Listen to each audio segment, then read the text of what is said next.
तो दोस्तों आज हम राजस्थान वन रक्षक एवं वनपाल के लिए 55 इंपॉर्टेंट प्रश्नों के बारे में बात करेंगे और यह सभी प्रश्न मोस्ट इंपॉर्टेंट सिलेक्टेड प्रश्न हैं और परीक्षा में आने वाले प्रश्न, इसलिए वीडियो में अंत तक बने रहे। तो चलो वीडियो को शुरू करते हैं। तो आपका पहला सवाल है कि बौद्ध धर्म के संस्थापक महात्मा बुद्ध के बचपन का नाम क्या था। तो महात्मा बुद्ध के बचपन का नाम था सिद्धार्थ। ठीक है, सिद्धार्थ है जो महात्मा बुद्ध के बचपन का नाम था और महात्मा बुद्ध बौद्ध धर्म के संस्थापक थे। ठीक है, तो आपको याद रखना है। अगला सवाल है कि वैशाख पूर्णिमा के दिन महात्मा बुद्ध से संबंधित घटित घटना है। तो क्या हुआ था, क्या घटना घटित हुई थी? उपयुक्त सभी। ठीक है, वैशाख पूर्णिमा के दिन महात्मा बुद्ध से संबंधित घटित घटना ये उपयुक्त सभी हुई थी। जन्म हुआ था, ज्ञान की प्राप्ति हुई थी और मृत्यु हुई थी। ये तीनों ही जो घटनाएं हुई थी ये वैशाख पूर्णिमा के दिन हुई थी। ठीक है, तो आपको याद रखना है किन के साथ हुई थी। तो महात्मा बुद्ध के साथ हुई थी। ठीक है, जन्म भी प्राप्त हुआ और ज्ञान की प्राप्ति हुई और मृत्यु की प्राप्ति हुई। ठीक है, इसलिए आपका सही जवाब होगा ऑप्शन नंबर 4। अगला सवाल है कि गौतम बुद्ध ने अपना प्रथम उपदेश दिया। तो गौतम बुद्ध ने अपना प्रथम उपदेश दिया था सारनाथ में। ठीक है, सारनाथ में अपना प्रथम उपदेश किसने दिया था? तो वह दिया था गौतम बुद्ध ने। ठीक है, तो आपको याद रखना है। अगला सवाल है कि महात्मा बुद्ध ने सर्वप्रथम कहाँ महिलाओं को बौद्ध संघ में प्रवेश की अनुमति प्रदान की? तो यह की थी आम्रवाटिका में। ठीक है, आम्रवाटिका में महिलाओं को बौद्ध संघ में प्रवेश की अनुमति प्रदान की किसने की थी? तो यह की थी महात्मा बुद्ध ने। ठीक है, महात्मा बुद्ध ने की थी सर्वप्रथम। कहाँ पर की थी? आम्रवाटिका में।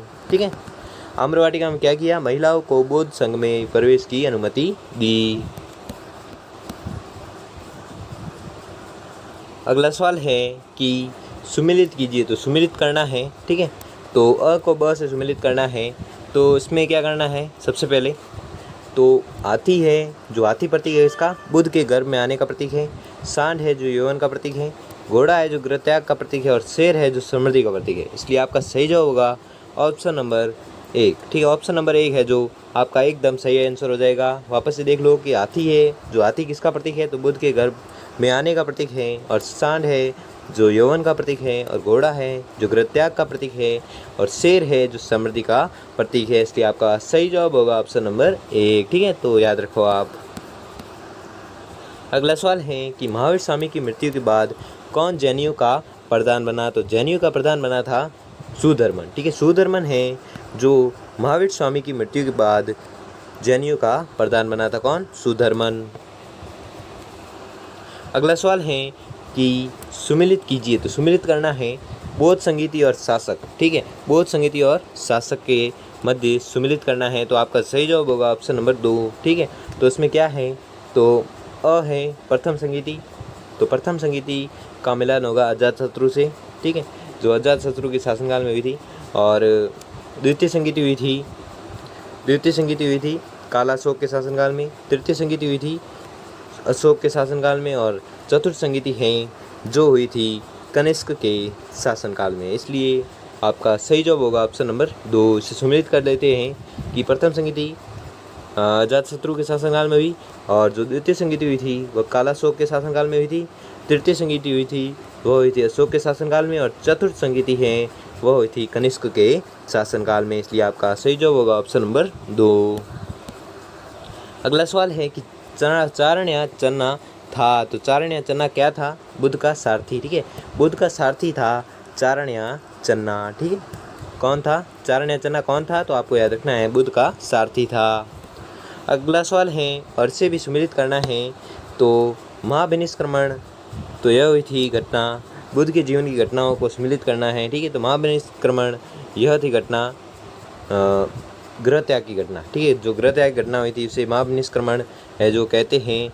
और जो संबोधि घटना है उसे कहते हैं ज्ञान प्राप्ति को। ठीक है, ज्ञान प्राप्ति की घटना को संबोधि कहते हैं। और धर्म चक्र प्रवर्तन है जो उपदेश देने की घटना है जो धर्म चक्र प्रवर्तन कहलाती है। और महापरिनिर्वाण है जो मृत्यु कहलाती है। ठीक है, इसलिए आपका सही जवाब होगा ऑप्शन नंबर 3। ठीक है, ऑप्शन नंबर 3 है जो आपका एकदम राइट आंसर हो जाएगा। वापस से देख लो कि महाविनिष्क्रमण है जो गृह त्याग की घटना कहलाती है। ठीक है, गृह त्याग की घटना क्या कहलाती है? महाविनिष्क्रमण। और संबोधि है जो ज्ञान प्राप्त होने की घटना कहलाती है। ठीक है, ज्ञान प्राप्त होने की घटना क्या कहलाती है? संबोधि। और धर्म चक्र प्रवर्तन है जो उपदेश देनी घटना है, ठीक है। उपदेश देनी घटना क्या कहलाती है? धर्म चक्र प्रवर्तन। और महापरिनिर्वाण है जो मृत्यु, ठीक है, मृत्यु हुई थी उसे क्या कहते हैं? महापरिनिर्वाण, ठीक है। तो आपको याद रखना है। अगला सवाल है, ठीक है, इसे भी सुमेलित करना है। तो इसमें ऋषभदेव है जिसका संकेत है सांड, अजितनाथ है जिसका संकेत है हाथी, पार्श्वनाथ है जिनका संकेत है सर्प, और महावीर स्वामी हैं जिनका संकेत है सिंह। इसलिए आपका सही जवाब होगा ऑप्शन नंबर 1, ठीक है। ऑप्शन नंबर 1 है जो आपका एकदम राइट आंसर हो जाएगा। तो वापस से देख लो कि ऋषभदेव जिनका संकेत क्या है? सांड, ठीक है। ऋषभदेव का संकेत क्या है? सांड। अजितनाथ जिनका संकेत है क्या? हाथी, ठीक है, इनका संकेत क्या है? हाथी। और पार्श्वनाथ का संकेत क्या है? सर्प। और महावीर स्वामी का संकेत क्या है? सिंह, ठीक है। तो आपका सही जवाब होगा ऑप्शन नंबर 1, ठीक है। तो आपको याद रखना है। अगला सवाल है कि उपवास द्वारा शरीर का अंत काया कलेश के लिए जैन साहित्य में नाम मिलता है। तो यह नाम मिलता है सलेखना, ठीक है। उपवास द्वारा शरीर का अंत के लिए जैन साहित्य में क्या नाम मिलता है? तो जैन साहित्य में इसका नाम मिलता है सलेखना, ठीक है। तो उपवास द्वारा शरीर का अंत करना यह क्या कहलाता है? सलेखना कहलाता है। किस साहित्य में कहलाता है? तो जैन साहित्य में कहलाता है, ठीक है। तो आपको याद रखना है। अगला सवाल है कि जैन धर्म के अनुसार त्रिरत्न है। तो जैन धर्म के अनुसार त्रिरत्न कौन से हैं? सम्यक ज्ञान, सम्यक दर्शन और सम्यक आचरण, ठीक है। सम्यक ज्ञान, सम्यक दर्शन और सम्यक आचरण हैं जो जैन धर्म में त्रिरत्न हैं, ठीक है। जैन धर्म के त्रिरत्न हैं सम्यक ज्ञान, सम्यक दर्शन और सम्यक आचरण। अगला सवाल है कि बौद्ध धर्म में सर्वोच्च लक्ष्य है। तो सर्वोच्च लक्ष्य क्या है? निर्वाण, ठीक है। निर्वाण है जो बौद्ध धर्म में सर्वोच्च लक्ष्य है, ठीक है। क्या है सर्वोच्च लक्ष्य? निर्वाण। अगला सवाल है, तो अगले सवाल में भी सुमेलित करना है। तो सुमेलित क्या करना है? तो इसमें आपका सही जवाब होगा ऑप्शन नंबर 1, ठीक है। तो ऑप्शन नंबर 1 के अनुसार आप सुमेलित कर लीजिए कि महावीर स्वामी की जन्मस्थली है। तो महावीर स्वामी की जन्मस्थली है कुंडग्राम, ठीक है। कुंडग्राम में महावीर स्वामी का जन्म हुआ था, इसलिए ये इसमें सुमेलित होगा। और महावीर स्वामी की निर्वाण स्थली है तो इनकी मृत्यु हुई थी कहाँ पर? पावापुरी में मृत्यु हुई थी इनकी।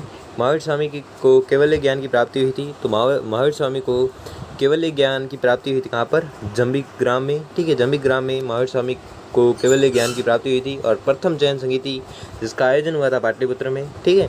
इसलिए आपका सही जवाब होगा ऑप्शन नंबर 1, ठीक है। ऑप्शन नंबर 1 है जो आपका राइट आंसर हो जाएगा। तो वापस से देख लो कि महावीर स्वामी की जन्मस्थली क्या थी? तो जन्मस्थली हुई थी कुंडग्राम में। और महावीर स्वामी की निर्वाण स्थली है, तो निर्वाण स्थली कौन सी है? पावापुरी।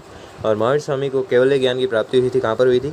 तो केवल्य ज्ञान की प्राप्ति हुई थी जंबिग्राम में। और प्रथम जैन संगीति है जो जिसका आयोजन हुआ था पाटलिपुत्र में, ठीक है। तो आपको याद रखना है। अगला सवाल है कि महावीर और उसके अनुयायियों ने किस लोकप्रिय भाषा का प्रयोग किया है? तो उन्होंने प्रयोग किया है अर्धमागधी, ठीक है। महावीर और उसके अनुयायियों ने अर्धमागधी लोकप्रिय भाषा का है जो प्रयोग किया है। किसने किया है? महावीर और उनके अनुयायियों ने किया है। किस भाषा का प्रयोग? अर्धमागधी भाषा का प्रयोग किया है। अगला सवाल है कि निम्न 4 स्थलों पर हुई बौद्ध संगीतियों का सही काल क्रमानुसार क्या है? तो सही काल क्रमानुसार बताना है। तो सही काल क्रमानुसार है ऑप्शन नंबर 4 आपका राइट आंसर हो जाएगा, जिसमें बी राजगृह, फिर बैसाखी, फिर पाटलिपुत्र और लास्ट में है कुंडलवन। यह है 4 स्थलों पर हुई बौद्ध संगीति का सही काल क्रमानुसार, ठीक है। तो पहले कहाँ पर हुई थी? राजगृह में हुई थी, ठीक है। फिर हुई थी बैसाखी में, फिर हुई थी पाटलिपुत्र में और लास्ट में हुई थी कुंडलवन में, ठीक है। क्या हुआ था? बौद्ध संगीति का आयोजन हुआ था, ठीक है। तो यह आपका काल क्रमानुसार था, ठीक है। तो आपका सही जवाब होगा ऑप्शन नंबर 4, ठीक है। तो आपको याद रखना है।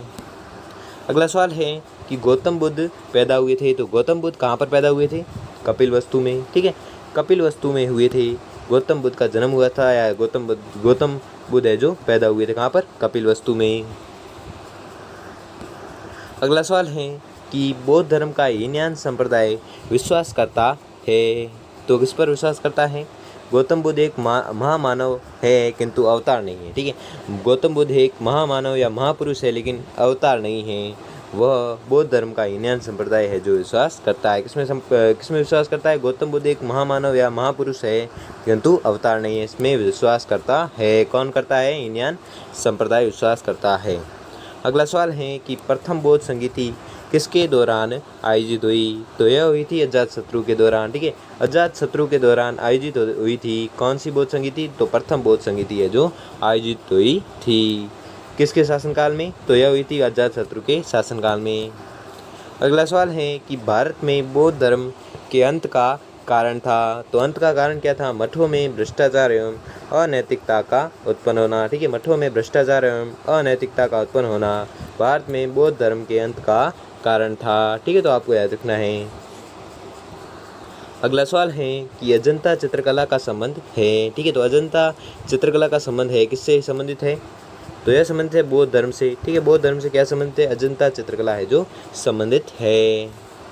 अगला सवाल है कि बौद्ध साहित्य में कितने पिटक हैं? तो बौद्ध साहित्य में 3 पिटक हैं। ठीक है, सूत पिटक, विनय पिटक और अभिधम पिटक, ये तीनों पिटक हैं जो बौद्ध साहित्य में पिटक है। कितने? 3 पिटक हैं। अगला सवाल है कि निम्नलिखित में से किसमें बौद्ध संघ जीवन के आचरण के नियमों का संग्रह है? तो यह संग्रह है विनय पिटक में। ठीक है, विनय पिटक में बौद्ध संघ जीवन के आचरण के नियमों का है जो संग्रह है। किसमें है? विनय पिटक में। तो दोस्तों, आपको वीडियो कैसा लगा हमें कमेंट बॉक्स में कमेंट करके ज़रूर बताएं। अगर आपके लिए यह वीडियो थोड़ा सा भी हेल्पफुल साबित हुआ हो तो वीडियो को लाइक और चैनल को सब्सक्राइब कर लीजिए। धन्यवाद।